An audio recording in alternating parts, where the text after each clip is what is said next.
first Dream Theater album is called When Dream and Day Unite. There's one riff that we wrote very early on. It's called Yitze Jam, which is Majesty backwards. We used to be called Majesty originally, thus the Majesty guitar. It all ties in. But I remember the Yitze Jam riff, it was like...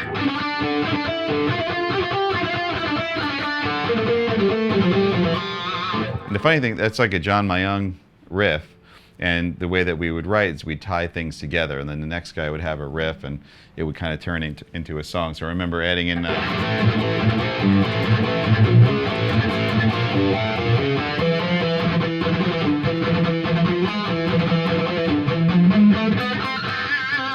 eventually...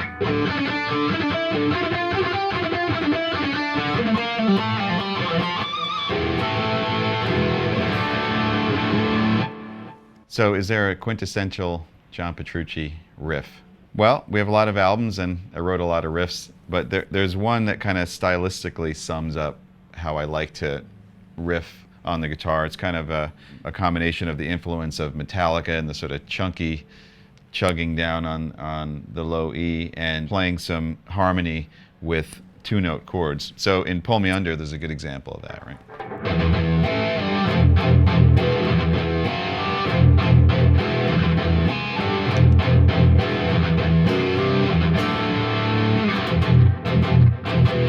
Dream Theater was originally signed. We did our first album. You know, we thought that this was it. You know, we're gonna make it, and we put together this album. We were really proud of it. When Dream and Day Unite, and then it came out. People seemed to like it, but that was the end of that. You know, we never toured for it. Never really got off its feet. And in fact, at that point, we decided to change singers, and we went on this whole period where we were looking for singers. Eventually, we found James Labrie, who's been our singer ever since, and during that time we were writing images and words. So when we actually got to the point where we got signed again now to a different record label and we were going to go into the studio again, it felt like, wow, this can actually, it almost felt like a second chance, because after the first one didn't do too much, there was a little bit of trepidation, like, wow, this is kind of difficult. This might not happen. Then we got signed, and I remember the real sort of pinnacle of that feeling like that this is going to be what I'm going to be doing for the rest of my life is when I started to hear the song Pull Me Under on the radio. I never would have imagined that in a million years. You know, we were playing progressive metal music. Most of our songs are 8 minutes plus. That song is like 8 minutes and something. We didn't write it to be any kind of hit. We had no idea. And all of a sudden people were requesting it. And every time I turned on the radio, it was on. It was an amazing feeling, especially in the climate of music at that time in the early 90s.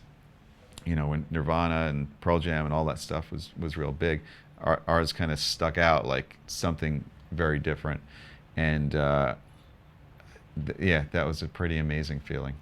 I started playing Music Man guitars 15 years ago now. You know, I have said many times that it is definitely one of the best decisions that I've made in my professional and personal life. I'm really lucky to have this incredible line of instruments with them. And the one I'm playing right now, the Majesty, is really beyond any other guitar that I've ever played or could have imagined. This guitar also carries on something that we started with the 13, where it has a preamp. It has an active system in it. So that allows me to have this buffered out, so you don't have to worry about cable length or anything like that, or loss of signal.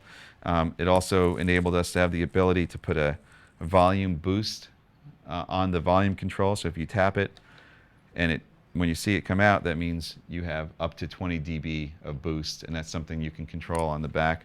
If you're on a clean sound, you're playing, right? And you engage the boost, you can hear the volume increase. Like,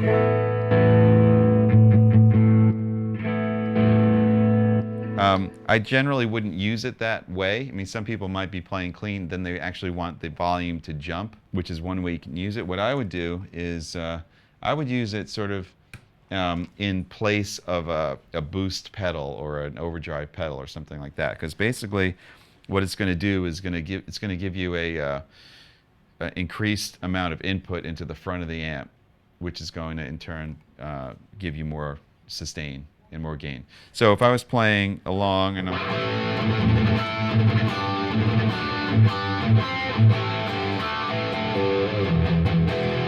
I wanted to go into some kind of lead section or have a little bit more growl come out of the guitar, I'll engage that.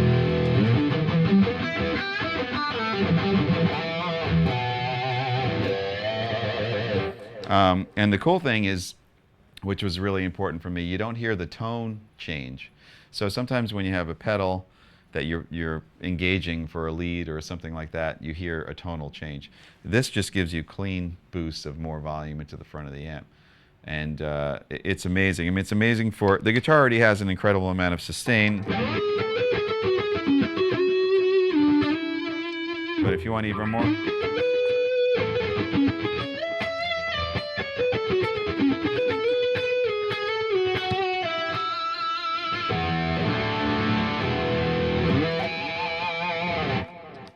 it's great for that. And you don't hear, again, you don't hear the tone change. You just have this sort of feeling of more sustain and more gain. It's the first one of my models to have the game changer technology in it. So basically with the game changer, there's an infinite amount of pickup combinations that could be created. The guitar comes pre-programmed with what I would normally use, which is when you're in the down position here on the toggle, you have the bridge pickup on.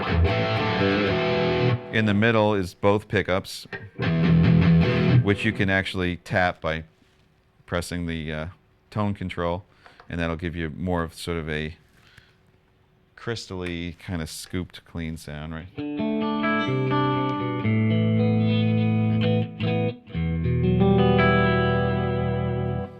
And then in the up position is just the neck pickup.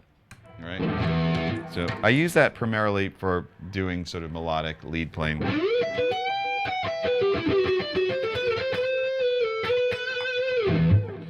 This guitar also has a piezo system. So this pickup selector here gives you either all magnetic and piezo in the middle, or only piezo.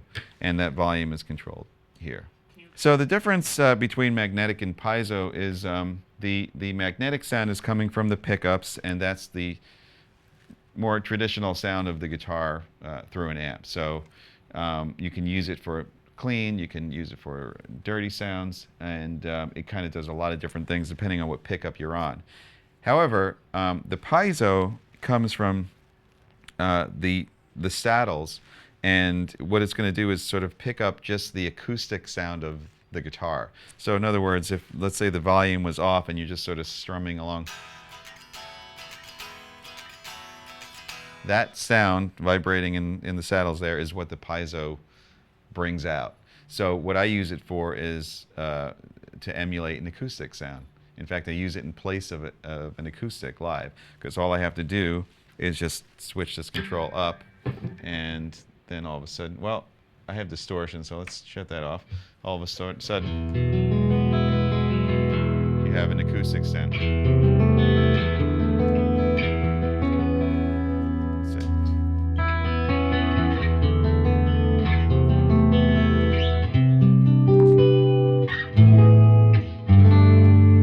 What I like to do is combine it too. I'll put the toggle switch here in the middle, so it's magnetic and piezo, and put this switch in the middle here, so it's both pickups. Maybe do the tap, so you get the kind of split sound, and then you have this beautiful.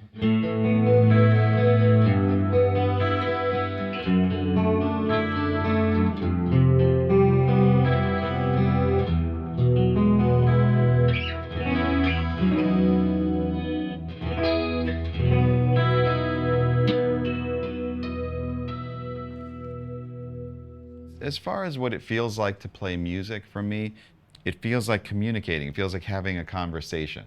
You know, it feels like very intensely and deeply expressing an emotion. And so it's kind of an extension of expression for me. I guess that's the best way to describe it. When you're playing with the band and things are really, you know, really going strong, it feels a lot like I don't know, driving a fast car or something. There's like an element of excitement and just, you know, it's a very powerful feeling to play music, especially in Dream Theater, because of the style of music that we're able to play and love to play. We can kind of span many different emotional landscapes, I guess, and it's incredible.